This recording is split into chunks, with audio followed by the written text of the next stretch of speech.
Dans la forêt de Salogne, l'hiver fit sa grande apparition. Tous les animaux de la forêt s'abritèrent comme ils purent afin de se protéger du grand froid.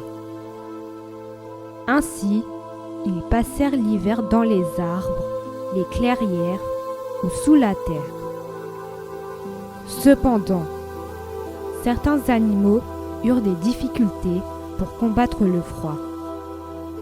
De ce fait, une famille de cerfs intervint pour emmener les animaux dans un abri chaleureux près de chez elle. Ce sont Ivan et Lucifer, parents de 3 enfants, Abby, Marie et Célène. Ensemble, ils protégèrent les animaux de la forêt.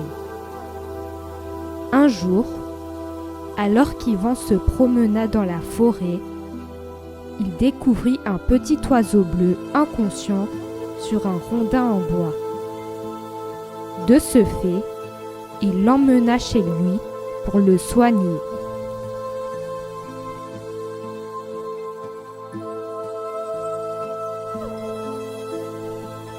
Dans la clairière des cerfs, le petit oiseau fut pris en charge par Ivan.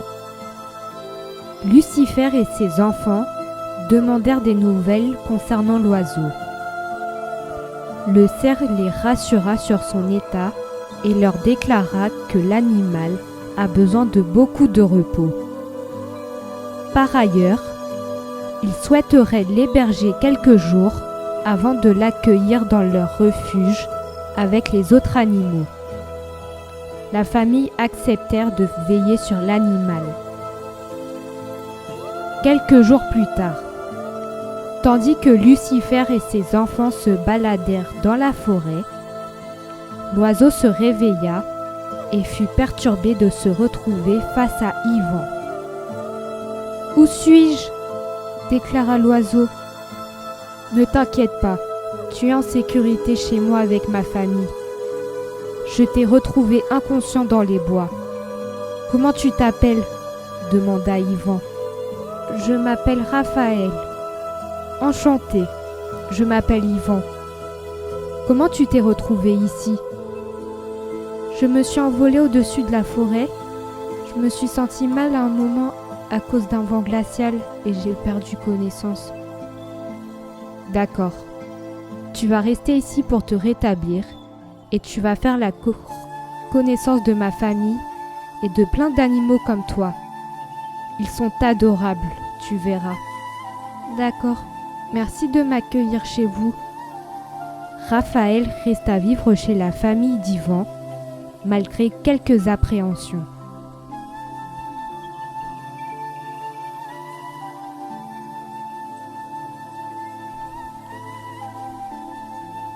Depuis quelques jours, Raphaël fut rétabli et resta chez la famille d'Ivan.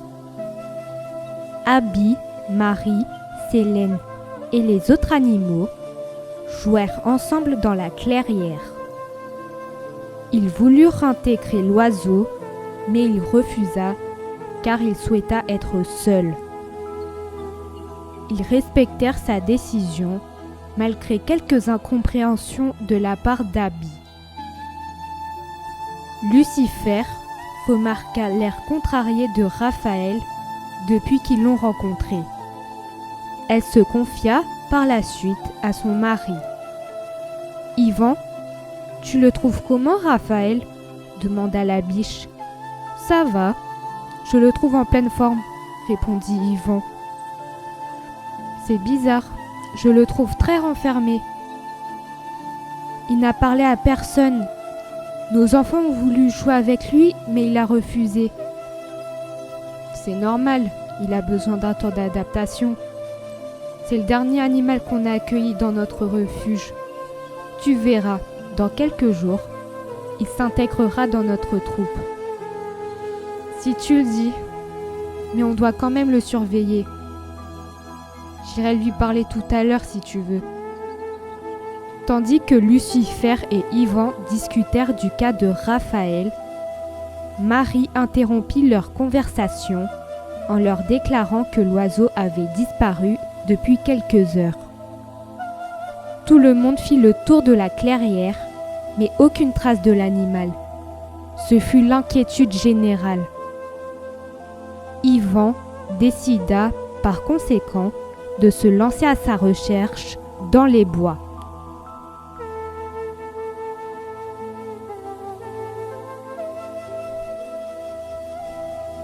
Yvan continua de rechercher Raphaël dans la forêt, persuadé qu'il se trouvait dans les environs. Après des heures de recherche, il le retrouva à l'endroit où il l'avait vu pour la première fois. « Raphaël, je suis content de te retrouver. Pourquoi as-tu disparu comme ça ?» demanda Yvan. « Je veux retourner chez moi. Ma famille me manque. Je me sens mal à l'aise avec vous, » répondit l'oiseau. « Je peux te comprendre que cela ne soit pas facile pour toi de t'intégrer à un groupe. Mais sache qu'on est là si tu ne te sens pas bien. » « Merci beaucoup, mais ma place n'est pas ici. Elle n'est pas sur Terre avec vous. J'ai besoin de prendre mon envol, vous comprenez ?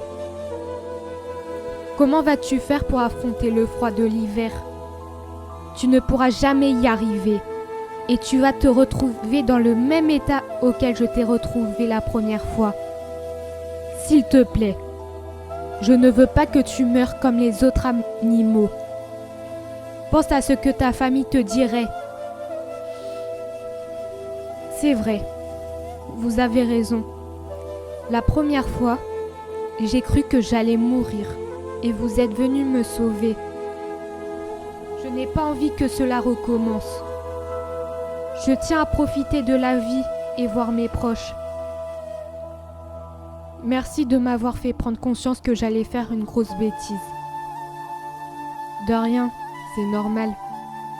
Je ne voulais pas prendre de risque qu'un animal décède à cause du froid. D'ailleurs, ne t'inquiète pas.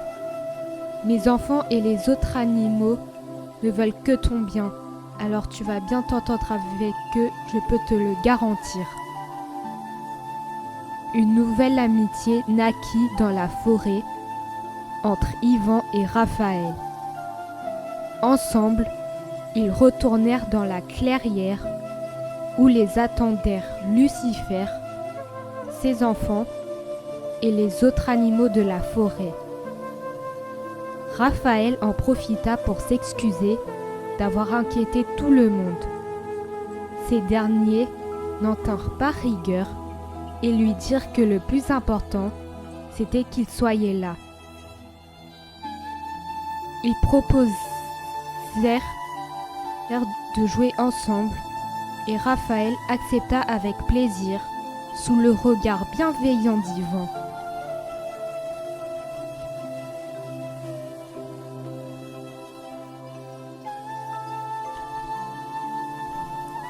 Plus les jours passèrent, plus Raphaël se mit à s'attacher à son nouveau refuge et à ses nouveaux amis. Cependant, l'hiver se termina dans la forêt de Salogne et les animaux accueillis retournèrent chez eux. Ce fut l'heure du départ pour Raphaël, qui remercia infiniment Yvan et sa famille de l'avoir aidé et accueilli pendant cette période hivernale. Yvan lui répondit que cela lui a fait très plaisir de le rencontrer et qu'il sera toujours le bienvenu chez eux. Ils se promirent également de se revoir très vite. Raphaël prit ainsi son envol vers de nouveaux horizons, comme tous les autres animaux de la forêt.